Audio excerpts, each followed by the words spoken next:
ცხინვალშიო სამხედროებისო შესვლა უბრალოდ არგენტინაო იქედან გამომდინარეო, რომ სამხედროებმაო სამოქალაქო პირებთანო მოქცევის წესი არ იციანო, ისევ როგორც პოლიციამ იცის.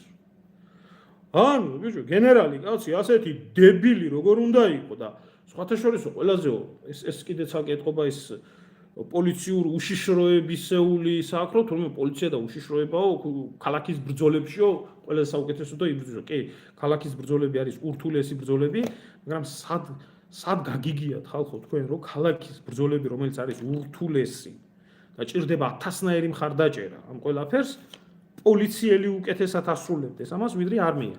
როდესაც ამ გამაგრებულ ქალაქში გელოდებიან შენ სამხედროები და ბანფორმირებები კბილებამდე შეიარაღებული და რომლებსაც აქვს გაკეთებული თითოეული კორპუსი იმათ, რა ქვია, ტყვიამფრქვევების და ტანკსაწინააღმდეგოების ბუდეთ.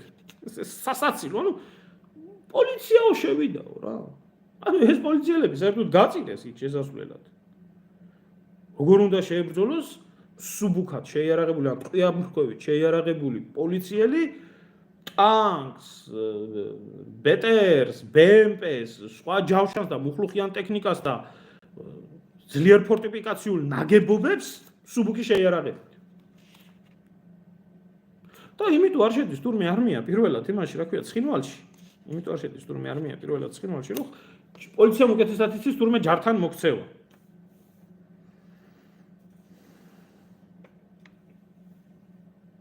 ხო.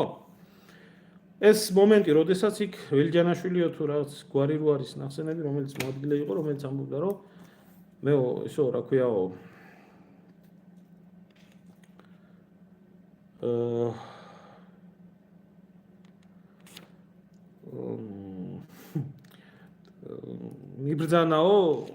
მიბრძანაო იმანო, ვანო მერაბიშვილმაო, მიბრძანაო, მეო, ისო, შესვლაო ცხინვალში. ერთი მხრიდანო, მე მეორე მხრიდანო იქო ვერ გადავედითო, მე გადმოვედითო აქ და ცხინვალში. ამათ მეტი არ აინტერესებთ, ისე კი არის. პიტალოებს, კოცებს, მეტი არ აინტერესებთ. თქვენ იყავით თავდაცვის მინისტრი და როგორ მოახდინა ვანო მერაბიშვილმა როგორ გასცა ბრძანება. დებილებს, ჩამოყალიბებულ დებილიზმს, ელემენტარული ახლა გოგავას რაც მისი ცოდვები მიუძღვის და გოგავას რაც აქვს ჩადენილი მისი ცოდვები. ბიჭო, ეს თალკე თემაა, მაგრამ ვინ კითხავს, აი ტრაგედია ჩვენი რაშია. ყრუებო გაერთიანებული შტაბი, რომელთაც იქცა ასეთი ოფიციალური სტრუქტურის სახე რომ მისცეს ამ ყველაფერს. რას ნიშნავდა? გენერალური შტაბის უფროს ექვემდებარებოდა ის თავდაცვის მინისტრი იყო თუ ვინ იყო და ის რომელიც ბრძანებას უშუალოდ იქ შეიძლება არ გაცემდა, რა გაცემდა მის მინისტრი გადაცემდა იქეთ. რა გასაკვირია ეს? რა გასაკვირია ეს? მერაბიშვილის გვარი გაიგონეს. ეს ამათმა ვერ გაიგეს. ვერ გაიგეს. რომ მერაბიშვილი იყო შუალედური რგოლი. ხო, მე რა არის გასაკვირი? ესაა ჩვეულებრივი გაერთიანებული შტაბის სიმახინჯე და მანკიერება, როდესაც თავდაცვის სამინისტროს უწევს გაცემა ბრძანებაზე, უпростоრად გენერალურ შტაბს უწევს ბრძანების გაცემა, შინაგან საქმეთა სამინისტროზე, შინაგან საქმეთა სამინისტრო ასრულებს გაერთიანებული შტაბის ბრძანებას. ეს ამათმა წვიმა ვერ გაიგო.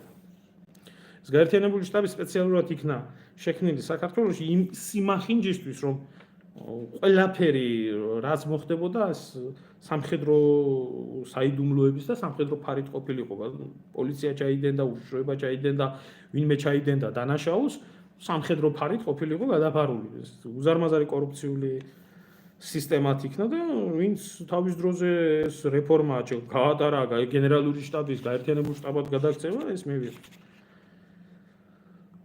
ხო, ეს კიდე ერთი სასწაული გოგავა ამბობს, რომ 7 აგვისტოს 23 და 45 წუთზეო იყო თუ არა რუსული ნაწილები ცხინვალის რეგიონში, არ ვიცი. მერე დადგინდაო რომ იყო, მაღალი კალიბრით ისროდი.